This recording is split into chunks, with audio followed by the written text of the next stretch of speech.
ওয়াজ করতে আইছে, অন ওয়াজের ভিতরে হুজুরে কইছে, ও সারা জীবনের নফল মিলাইলো একটা ফরজ বানাইতেন পারতেন না। তো মাহফিলে হাজার হাজার লোক হুজুরের ওয়াজ শুনছে, কই হুজুর তৈলি কি নফল দিয়ে ফাও গেল রে, একজন আরেকজনের লোক আলাপ করতে আছে, কই জিজ্ঞাসা হুজুরে জিজ্ঞে। তো একবার আত্মীয় হুজুর প্রশ্ন আছে, কয় কি, কয় হুজুর ওই যে কইলেন যে সারা জীবনের নফল মিলাইলেও একটা ফরজ বানান যাইতো না, তৈলে কি আমার নফল দিয়ে ফাও গেল? তৈলে হুজুর আপনি কুদুর কইয়া দেন কতটা নফল একলগে করলে একটা ফরজ বানান যাবে, এটা কুদুর কইয়া দিলে কাম লাগলে যা কম আছে এটা বাড়াইয়া কয়দিন কইরা লায়াম তো একটা ফরজ হোক। হুজুরে কয় এত বছর ওয়াজ করি, 40 বছর হয়েছে, কিতাব পড়লাম কত, কয়টা নফল মিলাইলে একটা ফরজ, এইটা তো কোনোক্ষণ পাইছি না, এটা কিতা করো? হুজুরে বুঝছে যে এমনি হইতো না, এটা মুগুইটা জবাব দেওয়ান লাগবে। হুজুরে ধুম ধরে বিচারতেছে কি জবাবটা দিলে ভালো হয়। হুজুরে জিজ্ঞেসে কি টানা জিজ্ঞেসলেন? কয় হুজুর জিজ্ঞাসলাম কয়টা নফল মিলাইলে একটা ফরজ, এটা জিজ্ঞাসলাম। হুজুরে মুচকি হাসি দিয়া কয় যতটা সুপারি গাছ মিলাইলে একটা নারিকেল গাছ হয়। 1 কোটি সুপারি গাছ মিলাইলে একটা নারিকেল গাছ যেমন বানানো যাবে না আব্বা, সারা জীবনের নফল মিলাইলেও একটা ফরজ সেজদার সমান বানানো যাবে না, যাবে না, যাবে না, ঠিক কিনা?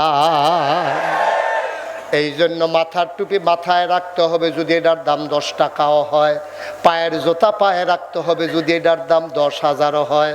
ও মুসলমান, জুতা দামি বলে পায়ে দেওয়া যাবে না, মাথায় দেওয়া যাবে না। টুপি কম দামি বলে টুপি দিয়ে জুতা মুছা যাবে না। ও মুসলমান, হক্কানি পীর মাশায়েখেরা আলেম ওলামারা তোমরারে পায়ে ধরে ধরে বুঝিয়ে বুঝিয়ে তাদের মেধা যোগ্যতা খাটিয়ে খাটিয়ে সোনার মানুষ বানিয়েছে, ধারা আল্লাহর নবী দিয়েছেন।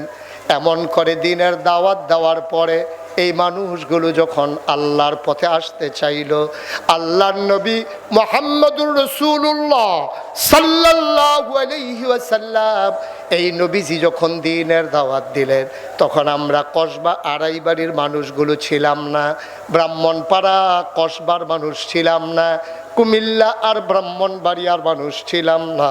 13,000 বছর আগে নবী যখন আসলেন, নবীরে যারা আল আমিন বলছিল আমরা না, কোনো মুসলমান না, আল আমিন বলছিল কাফেরেরা, ঠিক কিনা?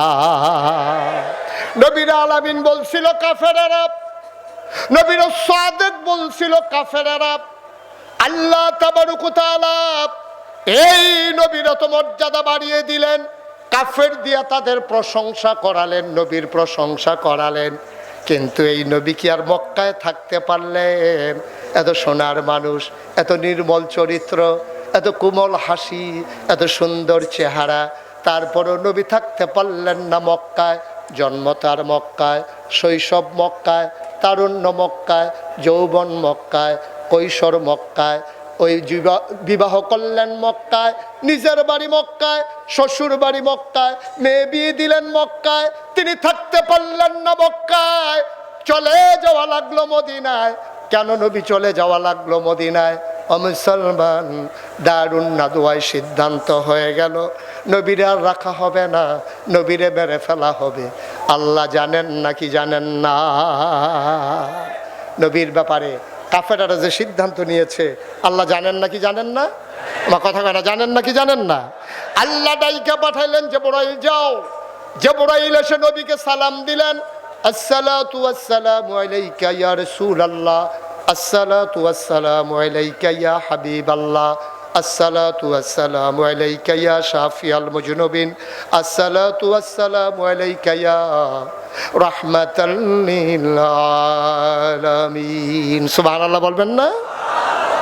নবীকে এসে বললেন, ও নবী, আপনি আর মদিনা মক্কায় থাকবেন না, আপনি চলে যাবেন মদিনায়। নবী চলে গেলেন আবু বকর সিদ্দিককে নিয়ে। ওটা বলা আমার উদ্দেশ্য না। নবীর কতগুলো পাগল সাহাবা ছিল, ওরা প্রতিদিন সকালবেলা নবীর এক নজর দেখতে নবীর ঘরে যাইতো। এমন একজন পাগল সাহাবা, নাম হইল আব্দুর রহমান ইবনে আউফ। সুবহানাল্লাহ কয় না? জোরে কয় না সুবহানাল্লাহ? আব্দুর রহমান ইবনে আউফ তিনি ঘরে গেলেন নবীকে দেখার জন্য, সালাম দিলেন। লোক একজন বের হয়ে এসে কয়, ভাই নবীজি তো নাই। কয় নবী গেছে কই? কয় বলতে পারবো না কই গেছে। এবার তিনি মনে করলেন যেই মক্কায় নবী নাই সেই মক্কায় আমি আব্দুর রহমান ইবনে আউফও থাকবো না। চলে গেলেন ঘরের ভিতরে, পটলার ভিতরে কাপড় নিলেন, তিনি রওনা করলেন মদিনার দিকে। সীমান্ত চৌকি বসানো হলো, কোন মুসলমান যেন মক্কা ছেড়ে মদিনায় যেতে না পারে। কাফেররা জায়গায় জায়গায় যুবকদেরকে বসিয়ে দিল, যুবকদের হাতে ধরা পড়ে গেলেন আব্দুর রহমান ইবনে আউফ। যুবকেরা নিয়ে গেল দারুন নাদওয়ায় কাফের সর্দারদের কাছে। আবু জেহেল, আবুল আহাব, উতবা সাহেবা সবাই ডাক দেয়া, আব্দুর রহমান ভাই, আপনি তো ভদ্র মানুষ, আপনি স্বাধীন মানুষ, আপনি সুন্দর মানুষ, চলেন আপনি দুধুরস্ত একটা পাঞ্জাবি একবারের বেশি দুইবার আপনি গায়ে দেন না, দামি পারফিউম আপনি আতর ব্যবহার করেন, আপনি কই যাচ্ছিলেন? এবার আব্দুর রহমান কয়, ভাই যেই মক্কায় নবী নাই এই মক্কায় আমি আব্দুর রহমান থাকতে পারবো না, আমি চলে যাব মদিনায়। কয় তাইলে টুপিটা খুলে দেন, পাঞ্জাবিটা খুলে দেন, সাথে কি আছে বের করে দেন। আব্দুর রহমান টুপি খুললেন, পাঞ্জাবি খুললেন, পটলায় টাকা ছিল টাকাও দিয়ে দিলেন। এবার আব্দুর রহমান আস্তে করে ঘরে চলে গেলেন। রাত গাঢ় হয়, সবার ঘুম আসে, আব্দুর রহমানের চোখে ঘুম আসে না। আমার নবী নাই, এই মক্কায় আমি থাকতে পারবো না।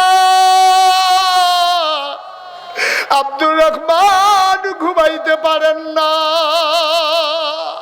শেষ রাত হয়ে গেল, পাখিগুলো পন্ডিরে ঘুমিয়ে পড়ল, গরুগুলো গোয়াল ঘরে, বাওয়ারিশ কুকুরগুলো নিরাপদ আশ্রয়ে। আব্দুর রহমানের চোখে ঘুম নাই, প্রিয়তম স্বামী প্রিয়তমা স্ত্রীকে নিয়ে ঘুমিয়ে পড়েছে। ছোট্ট শিশু মায়ের বুকে মুখ রেখে ঘুমায়, আব্দুর রহমানের চোখে ঘুম নাই। তিনি ছেঁড়া একটা লুঙ্গি পরে রওনা করলেন মদিনার উদ্দেশ্যে। যুবকেরা ইতিমধ্যে ঘুমিয়ে পড়েছে। আব্দুর রহমান সীমান্ত বেল্ট পার হয়ে গেলেন, ক্রস করলেন মক্কার সীমানা। রাত যতই বাড়ে আব্দুর রহমান শুধু হাঁটেন, দিনের বেলা গুহার ভিতরে লুকিয়ে থাকেন। একদিন শেষ রাতে তিনি একেবারে অনেক দূর পৌঁছে গিয়ে খেজুর বাগানের ভিতরে লুকিয়ে পড়লেন। হঠাৎ করে কান পেতে শুনলেন মসজিদের মিনার থেকে ঘোষণা আসে, আসসালাতু খায়রুম মিনান নাওম। আব্দুর রহমান বুঝে ফেলছে যে আমি বোধহয় মদিনার কাছাকাছি চলে আসছি। আবার আব্দুর রহমান ঠান্ডা পানি দিয়ে ওযু করে মসজিদের ভিতরে ঢুকলেন। নবীজি আসলেন, আকামত হয়ে গেল, জামাত শেষ হলো, আল্লাহর নবী ঘুরে বসলেন। এটা ওনার নিত্য নৈমিত্তিক অভ্যাস ছিল যে কার কি সমস্যা জানার জন্য নবীজি ঘুরে বসে বললেন, কারো সমস্যা? বলছে যে না ইয়া রাসূলুল্লাহ, আমরা ভালো আছি আলহামদুলিল্লাহ। ওই কোনায় একটা মানুষ বসে আছে, ওকে। আমার তো মক্কায় এমন একজন সাহাবা ছিল, তার নাম ছিল আব্দুর রহমান। সে বড় পাগল ছিল, ডেইলি একবার করে আমার সাথে দেখা করতে এসে সেই মানুষটা তার মতোই, এই মানুষটাকে দাঁড়াও দেখি। এখন আব্দুর রহমান আস্তে করে দাঁড়াইলেন, ডাক দেয়া কয়, নবী গো, এই মানুষটা আব্দুর রহমানের মতো না, এইটাই আপনার আব্দুর রহমান। এটাই আপনার আব্দুর রহমান। ও আব্দুর রহমান, তুই একটা পাঞ্জাবি একবারের বেশি দুইবার গায়ে দেশ নাই, তোর গায়ে আজকে পাঞ্জাবি নাই, বুকের পাজর গুলো গোলা যায়, পেট পিঠ একসাথে লেগে আছে, চোখগুলো গড়তে চলে গেছে, গালের হাড্ডি বের হয়ে গেছে, তোর দাড়িগুলো উস্কো খুস্কো, চুলগুলো তোর এলোমেলো ধোলা মাখা। ও আব্দুর রহমান, এই অবস্থা তোর কে করলো? আমার বুকের আব্দুর রহমান। আল্লাহর নবী হাত ছড়িয়ে দাঁড়ালেন। আব্দুর রহমান ইবনে আউফ লাফ দিয়া নবীর বুকের মাঝে পড়ে গেলেন, নাক দিয়ে ঘষে ঘষে জান্নাতি গন্ধ নেয়। কবে ধরে নবী দেখি না, নবীর গায়ের জান্নাতি গন্ধ কবে থেকে পাই না। কবে থেকে আমার নবীরে দেখি না, আমার নবী তিনি জড়িয়ে ধরে আছেন শক্ত করে, আল্লাহর নবী ধরে আছেন। আল্লাহর নবীর চোখের পানি দিয়ে আব্দুর রহমানের পিঠ ভিজে যায়, আব্দুর রহমানের চোখের পানি দিয়া নবীর বুক ভিজে যায়। এবার নবী ছেড়ে দিলেন, আব্দুর রহমান আর কান্দিস না, সবর করেই তো এসে গেছস।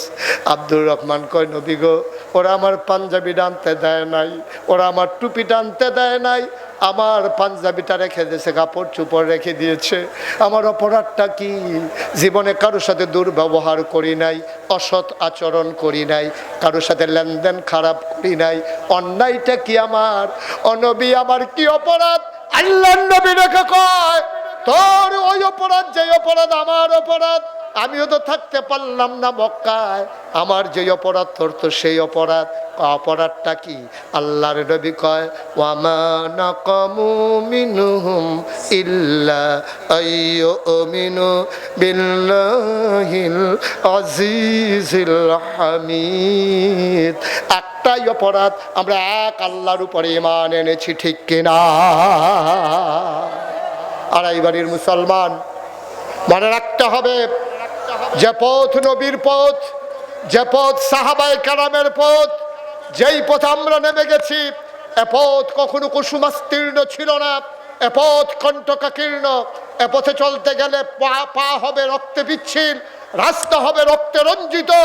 এই পথে চলতে গেলে মামলা হবে, হামলা হবে, জাল জুলুম নির্যাতন তুলে দেখা।